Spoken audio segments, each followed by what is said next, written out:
Bagaimana kalau orang dari keluarga mengadakan tahlilan?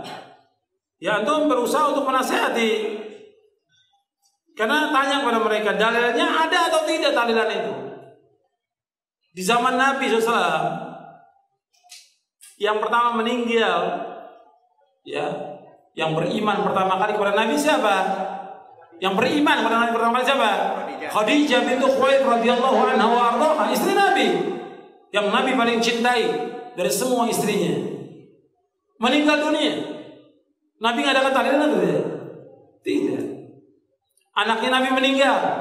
Nabi masih hidup, semua anaknya meninggal kecuali satu yang masih hidup sampai 6 bulan setelah wafatnya Nabi, yaitu Fatimah. Semua anak Nabi itu meninggal ketika Nabi masih hidup. Nabi nggak adakan tahlilan buat anaknya. Sahabat Nabi yang setia dengan Nabi meninggal, Nabi masih hidup, seperti Hamzah, Sayyidus Syuhada, Ja'far bin Abi Thalib, dan yang lainnya radhiyallahu ajmain. Nabi nggak adakan tahlilan. Maka dalilnya mana kalau dalil? Kemudian ketika Nabi meninggal, ada nggak sahabat mengatakan kalian buat Nabi 7 hari, 40 hari, 100 hari, 1000 hari? Nggak ada. Atau ada pendapat dari Imam Syafi'i, tanya, di mana Imam Syafi'i mengatakan demikian? Jadi ini perbuatan yang dia ada-adakan, nggak ada dalilnya, nggak ada hujahnya, tapi ada demikian. Orang mengadakan tahlilan niatnya apa? Ibadah. Mendapatkan pahala, dapat ganjaran supaya dapat menghapuskan dosa orang yang mati. Gak bisa dengan cara yang demikian. Jarang ada contoh. Bahkan sahabat sepakat berkumpulnya orang di tempat kematian dan makan-makan di tempat kematian termasuk apa? Meratap. Meratap hukumnya apa? Haram. Kata para sahabat, kunna na'uddul ijtima'a ila ahlil mayyiti wa san'ata ta'ami ba'da dafnihi minan niyaha. Kami para sahabat ijma' para sahabat. Ijma'nya sahabat masuk atau tidak? Masuk. Kami ijma' para sahabat berkumpul-kumpul di tempat kematian dan makan-makan termasuk meratap. Meratap hukumnya haram. Meratap termasuk perbuatan apa? Jahiliyah. Perbuatan jahiliyah. Paham ya? Ojo malah debat tahlil hukumnya piye. Ya tahlil kalimat thayyibah hukumnya ya apik. Anak pitung dina tradisi Buddha, ya pitung dinane tradisi Buddha, kalimat tetap kalimat thayyibah. Tapi misalnya ana sing ra gelem tahlil ya ora apa-apa, sing penting tetep nglafadzno kalimat, cuma ra seneng dinane 7. Ya gawe 8. Nah, misalnya gedeng 7 ya gawe 8 kan gampang. Nah gedeng 7, gedeng 8 ya gawe 1, sementing ora anti kalimat thayyibah, mau anti modele. Ya ndak apa-apa, kowe kudu cocok ndak cocok biasa. Ini ilmu, semuanya bebas. Ilmu itu wilayah pangeran. Artinya wilayah pangeran, nanti yang uji itu kamu pangeran. Ngapain debat kamu sekarang? Kita sering kritik Wahabi, kita juga sering dikritik Wahabi, biasa saja. Saya sering ketemu ulama Wahabi, saling menghormati nggak apa-apa. Meskipun saling kritik, ya gejol-gejolkan ya biasa. Nggak masalah.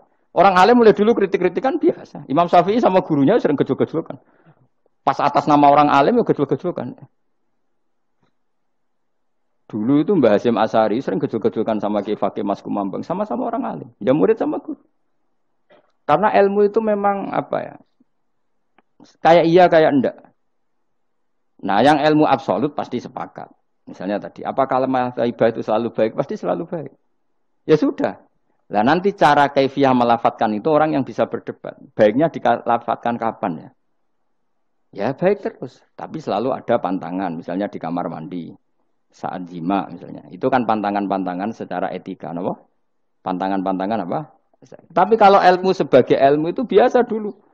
Ulama-ulama berbeda itu. Kalau gejol-gejolkan ya ulama dulu itu lucu. Misalnya sama tak beda. Andai kan kamu jadi kiai. Kira rara-rasan jadi kiai. Baik mana anak-anak kecil di waro kamar wong tua apa dipisahkan. Andai kan kamu punya pondok, milih mana? Anak kecil disamakan kangkang besar apa dipisah? Mau jawab, ki milih ndi? Di warna apa dipisah? Dipisah. Nah, oke hen. Dipisah. Lu akeh sing dipisah. Ada yang bilang di warna. Kalau di warna itu memang kalau dipisah itu resikonya sing kecil mentali cilik terus. Mergo ora ono sing didik sing tuwa. Nak diwarna kadang sing cilik, sing tuwek kan suwaya rabi men bakas rabi. Cilik katut bakas rabi bahaya. Utawa sebalike sing cilik melok main game, sing tuwek melok main game mergo katut cah cilik. Lha iku jenenge istihad, sama-sama apa? Sama-sama apa? Mungkin. Sehingga dulu itu pernah ada wali itu karena sholat jamaah itu di shaf akhir. Yang shaf awal wali karena sering shaf awal. Yang shaf akhir ya ada yang jadi wali. Yang shaf awal nggak terima. Kenapa kamu jadi wali padahal kalau sholat di shaf akhir? Jawabnya, saya itu malu sama Allah. Kok kepedean betul kok di depan. Tapi gak jadi niru ya. Gimana cerita ya? Cek pede nih. Enggak ngarep. Karena dia di belakang motifnya itu tidak males. Tapi motifnya itu apa? Tawaduk atau malu. Dia jadi wali. Nah, gue kan mergo males panjen. Atau moh roh imame tadi. Iku sing mari ra wali-wali. Sing kok ngarep kadang ambisi ngimami padha dene malah repot meneh. Jadi dulu ilmu itu biasa. Orang Maliki itu nak gojlok orang Hanafi itu yang entek ngame. Orang Hanafi kalau gojlok Imam Malik itu yang entek ngame. Ya biasa dulu itu ilmu. Ya biasa. Misalnya gini sampean tak bedhei. Ndak jawab saja jujur. Rasulullah itu puasa Senin Kamis selalu apa kadang-kadang dalam semua riwayat. Kadang-kadang. Sesuatu yang kadang-kadang dilakukan Rasulullah itu akan sunat terus apa sunatnya juga kadang-kadang. Ayo jawab saja. Wah, akeh sing sarap ya. Rasulullah itu puasa Senin Kamis itu kadang-kadang apa terus? Kadang-kadang. Ini sudah masih benar. Sesuatu yang pernah dilakukan Nabi kadang-kadang itu menjadi sunat terus apa sunatnya juga kadang-kadang? Terus. Nah, sekarang ini. Sebetulnya hadis kunut itu semuanya sepakat. Rasulullah kunut itu ya ahyanan kadang-kadang. Nah, sesuatu yang pernah dilakukan Nabi kadang-kadang itu akan menjadi sunat terus ila yaumil. Maka Imam Syafi'i milih kunut terus. Abu Hanifah enggak. Bahaya kalau sunat kok dilakukan terus. Nanti dikira wajib. Sehingga Abu Hanifah tidak kunut. Dan itu ya biasa. Ketemu Imam Syafi'i kalau sholat di masjid Abu Hanifah itu tidak kunut. Ketika ditanya, ikroman di hadal madhab. Saya menghormati madhab. Orang Hanafi kalau main ke rumahnya Imam Syafi'i ya kunut ya biasa dulu. Sekarang kunut dan kunut jadi politik identitas. Ini kunut. Sebelah ini mesti. Tidak kunut. Sebelah yang. Dulu itu enggak. Saya sampai sekarang nggak pernah tahu kunut itu tradisi ormas mana. Sampai sekarang nggak ada tahu. Karena saya orang alim, tahunya kunut mazhab Syafi'i, nggak kunut mazhab Hanafi. Dan itu sebelum tahun 12 dan 26 mazhab itu. Udah tahu toh maknanya? Mazhab itu sebelum tahun 12 dan tahun 26. Jelas? Kok ora paham? Jadi dulu lama ya biasa, perdebatannya gitu. Apakah sesuatu yang pernah dilakukan Nabi secara ahyanan, itu sunat terus, apa sunatnya juga ahyanan sekali tempo? Jawabannya apa? Terus. Tapi kalau terus bahaya, nanti yang sunat dikira wajib. Nah, yang berpikir gitu Abu Hanifah, yang berpikir terus Imam Syafi'i. Ya sudah, akhirnya jadi seperti ini. Dulu itu enggak jadi politik identitas, saling menghormati. Imam Syafi'i itu Abu Hanifah sudah kabundut. Pernah sholat di masjid Abu Hanifah tidak kunut. Ketika ditanya, ikroman lihadzal madhab. Saya menghormati madhab ini. Entah angen-angen nak kunut terus nggak dikira wajib. Orang-orang Hanafi kalau ke rumahnya Imam Syafi'i di komunitasnya juga kunut.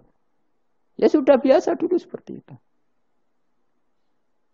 Makanya kita ini harus ngaji. Dulu itu biasa ulama gejol-gejolkan perkara madhab. Kayak yang saya contohkan tadi. Orang yang membatalkan puasa lewat jima itu kan sanksinya berat. Sanksi ini karena jima, apa karena hadku hormati Ramadan biuri usrin syar'iyyin, merusak kehormatan Ramadan tanpa uzur syara'. Cara Imam Malik karena merusak Ramadan tanpa uzur syara' sehingga gak jima pun hukumnya sama. Yaitu misalnya makan tanpa uzur, ya hukumnya sama. Kenapa sama? Jima istri hukumnya apa? Halal apa haram? Halal. Makan halal. Maka kalau itu kamu lakukan fina hari Ramadan, siang-siang Ramadan tanpa uzur syara', maka sanksinya sama-sama berat karena dianggap melecehkan kehormatan Ramadan. Cara Imam Syafi'i enggak, jima sama makan mulai dulu beda. Kamu makan wajib mandi enggak? Enggak. Kalau jima wajib. Kan beda. Ya beda itu enggak sama. Ya sudah, Imam Syafi'i memberi sanksi berat untuk jima, untuk makan tidak. Wong padha pintere kan yo penak. Penak kan? Sing ora penak iku padha gobloke, padha sok pintere. Lah iku debate ra barbar iku. Padha gobloke, nak debat padha sok pintere. Wis naudzubillah min dzalik. Kulo nek debate wong malah kudu guyu. Malah melok goblok ngrungokno tok malah melok goblok. Wong debat agama kok gak ono referensi, ora ono kitabe. Amen muni menurut saya. Memangnya Anda penting dalam wali ora, ulama ora kok debat agama muni menurut. Memangnya Anda mujtahid? Kudune gak menurut kitab yang saya baca dalam mazhab Syafi'i kitabnya ini begini. Sing sitok bantah dalam mazhab Maliki kitabnya ini. Wah itu keren. Aku teko ning majelis ini. Debat menurut saya, emangnya Anda siapa? Nabi ndak, wali ndak, ulama ndak? Kok mau agama menurut Anda? Wis wargane ora mesti kok ape. Makanya dibiasakan pakai referensi, pakai sanad. Agama ini butuh sanad. Inna hadzal ilma dinun fangzuru amman ta'khuduna dinakum. Lihat di mukadimah Sahih Muslim. Agama ini ilmu, ilmu ini agama. Maka lihatlah ilmu itu kamu ambil dari mana? Karena tanpa sanad ini bahaya.